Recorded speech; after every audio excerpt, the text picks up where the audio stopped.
അതുകൊണ്ട് പ്രശ്നങ്ങൾ വന്നാല് പടപ്പുകളിലേക്ക് തിരിനേക്കാളും നല്ലത് എവിടുക്കാണ്?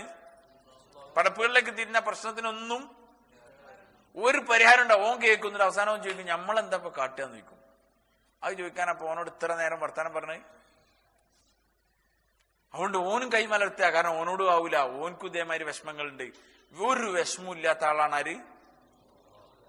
അല്ലാഹ്. ഓൻ എപ്പോഴും ശ്രദ്ധിച്ചുകൊണ്ടിരിക്കുന്നവനാണ്. കുല്ല യൗമിൻ ഹുവ ഫീ ശഅൻ, കുല്ല യൗമിൻ ഹുവ ഫീ ശഅൻ. അല്ലാഹ് എപ്പോഴും എല്ലാരെ കാര്യങ്ങളും നോക്കുന്ന ജോലിയിലാണ്. അവൻ എപ്പോഴും ശഅനാണുള്ളത്. അവൻക്ക് അശ്രദ്ധയില്ല, ഉറക്കല്ല. ലാ തഖുദുഹു സിനത്തുൻ വലാ നൗം. മയക്കോ ഉറക്കോ ഒന്നുമില്ല അള്ളാഹ്ക്ക്. അങ്ങനെയുള്ള അള്ളാഹ്. ആ അള്ളാഹുവിലേക്ക് പ്രശ്നങ്ങൾ പ്രയാസങ്ങൾ വരുമ്പോൾ തിരിയാന്നുള്ളത് ഈമാനിന്റെ ഏറ്റവും ഉയർന്ന അവസ്ഥയാണ്. എല്ലാവരും ടെൻഷന്റെ ആൾക്കാരാണ്, എല്ലാവരും മാനസികമായ വിഷമത്തിലുള്ളവരാണ്. പക്ഷെ ഈ വിഷമങ്ങളും പ്രയാസങ്ങളും ഒക്കെ ഇറക്കി വെക്കാൻ പറ്റിയത് ആരെടുത്താണ്? അള്ളാഹ്. അതിനൊന്ന് ഇസ്തിഗ്ഫാർ ചെയ്യുക അധികമായിട്ട്. എന്നുവെച്ചാൽ ചെയ്ത കുറ്റങ്ങളൊക്കെ അള്ളാഹുവിനോട് മാപ്പ് ചോദിക്കുക. പിന്നെ അള്ളാഹുവിലേക്ക് നബി തങ്ങൾ സല്ലല്ലാഹു അലൈഹി വസല്ലം തങ്ങൾ പഠിപ്പിച്ചു തന്ന ദുആകൾ ചെയ്യുന്നവരായി മാറാം.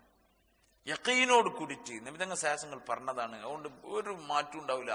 ഉറപ്പായിട്ടും എന്റെ വിഷമം മാറ്റിത്തരും പടച്ചവൻ, എനിക്ക് സ്വസ്ഥതയും സമാധാനം ഉണ്ടാക്കി തരുന്നുള്ള യഖീനോട് കൂടി അള്ളാഹുവിലേക്ക് കൈനീട്ടിയാൽ പടച്ചവൻ നമ്മളെ പ്രശ്നങ്ങളെ പരിഹരിച്ചു. ഇങ്ങനത്തെ ഒരു മുഅ്മിനെ സംബന്ധിച്ചിടത്തോളം അവനക്ക് ഒരു ബേജാറും ഉണ്ടാവില്ല. അവന്റെ കൈ പോലീസുകാരില്ലെങ്കിലും കുഴപ്പമില്ല, അവന്റെ കൈ പൈസ ഇല്ലെങ്കിലും കുഴപ്പമില്ല, അവന്റെ പേരിൽ അധികാരം ഇല്ലെങ്കിലും കുഴപ്പമില്ല. അവനക്ക് ബേജാറൊന്നും ഉണ്ടാവില്ല. കാരണം എന്താ?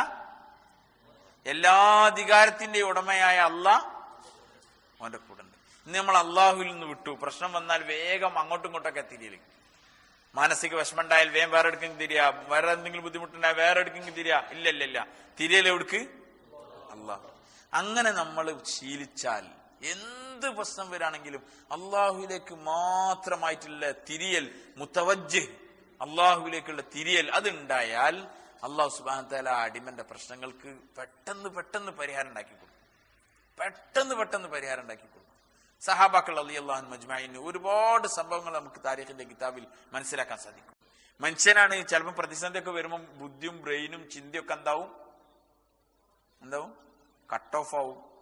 വലിയ പ്രശ്നത്തിനൊക്കെ പരിഹാരം പറഞ്ഞു കൊടുത്ത ആളും ചിലപ്പോൾ ചെറിയൊരു പ്രശ്നം അയാൾക്ക് വന്നാൽ അയാളാകെ പിടുത്തമുട്ടിലേക്കുണ്ടാവുക, അയാളാകെ വിഷമത്തിലുണ്ടാവുക. അപ്പൊ അയാളോട് പറയാ അത് വഴി എന്ന് പറഞ്ഞാൽ അയാളെ പ്രശ്നം തീർന്നു. അതുകൊണ്ട് പ്രശ്നങ്ങളെ അള്ളാഹുവിലേക്ക് ഏൽപ്പിക്കുന്ന സ്വഭാവം അധ്വാനിച്ച് പരിശ്രമിച്ച് നമ്മൾ ഉണ്ടാക്കണം. ഇന്നിപ്പോ സത്യത്തിൽ നമ്മളേലത് ഇല്ല. എന്ത് പ്രശ്നം വന്നാലും അള്ളാഹുവിലേക്ക് തിരിയുന്ന ഒരു അവസ്ഥ, ഒരു മാനസിക അവസ്ഥ പരിശ്രമിച്ച് ത്യാഗം ചെയ്തിട്ടുണ്ടാക്കണം. ഓട്ടോമാറ്റിക്കലി ഉണ്ടാവൂലേ. അത് നമ്മൾക്കൊരു പ്രശ്നം വരുമ്പോൾ നമ്മൾ തന്നെ മനസ്സിൽ കരുതിയിട്ട് അതിന് വുളുവൊക്കെ എടുത്തിട്ട് നിസ്കരിച്ച് ഒന്ന് അള്ളാഹിനോടൊക്കെ പറയാൻ വേണ്ടി മെനക്കെടണം. മറ്റേത് നമുക്ക് വേഗം വരലെന്ന് പറഞ്ഞാൽ ഒരു മാനസിക വിഷമം വന്നാൽ അപ്പ അതിന് പരിഹാരം കാണാനുള്ള ആൾക്കാരാണ് നമ്മളെ മുന്നിൽ ചാടി വരിക. ശരിക്കും ഈ അവസ്ഥയ്ക്ക് അള്ളാഹുവിലേക്ക് തിരിയുന്ന ഒരു അവസ്ഥ ഉണ്ടായാൽ നമുക്ക് ഒരു ടെൻഷനും ഉണ്ടാവില്ല. എന്ത് സംഭവിച്ചാലും നമ്മളെ മനസ്സിന് ഉറപ്പുണ്ടാവും. ഈ ഉറപ്പ് ഈമാനിന്റെ ഉറപ്പാണ്. ഈ ധൈര്യം ഈമാനിന്റെ ധൈര്യമാണ്. അല്ലാത്തവരെല്ലാരും പതറിപ്പോവും. പതറിയാ പിന്നെ ജീവിതം പാഴായി. പിന്നെ അതിന്റെ ടെൻഷനായിട്ട് നടക്കും. വരാൻ പോണ കാര്യത്തിനൊക്കെ ആൾക്കാർ ഇപ്പം തന്നെ കൺകൂട്ടിയിട്ട് ടെൻഷൻ അടിക്കും. വേഗം കയറിയിട്ട് ഉള്ളു കൊടുക്കുക. അപ്പൊ ആ സമയത്ത് കഴിയൂലേ? ആ സമയത്ത് കഴിയണം. ഇപ്പൊ വെറുതെ കുമ്പം അത് കഴിയുന്നുള്ളത് അതാ ഞാൻ പറഞ്ഞത്. ഇത് അധ്വാനിച്ചുണ്ടാക്കേണ്ടതാണ്.